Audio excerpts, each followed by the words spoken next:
Şükür olsun ki Cavanlık ne vaxtdır arkada qalıb, ne vaxtdır gözümün qorxusu yoxdur.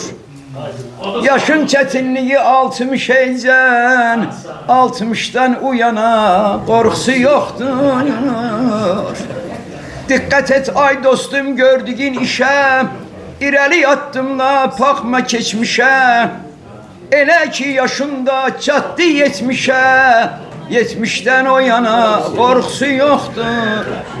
Elə ki ay dostum təklənir insan, həyatın yükü ilə yüklənir insan. 80'e çatanda 80'ir insan, 80'den o yana qorxusu yoxdur. Dağın da zirvəsi düzü qorxudur, yaşın da çoxluğu gözü qorxudur. 90'ın özü də özü qorxudur, 90'dan o yana qorxusu yoxdur.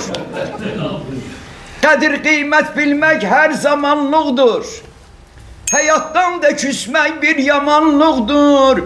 Yüzü də haqlamaq qəhrəmanlıqdır, ta 100'den o yana qorxusu yoxdur. Hacı Yaşarı Allah rəhmət eləsin. O diyerdi hele her şey 100'den sonra başlayır.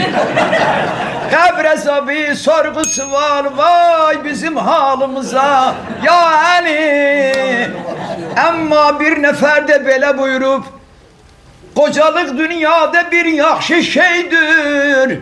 Eğer kocalığı haqlayabilsən, qocalanda seni əsas saxlayar.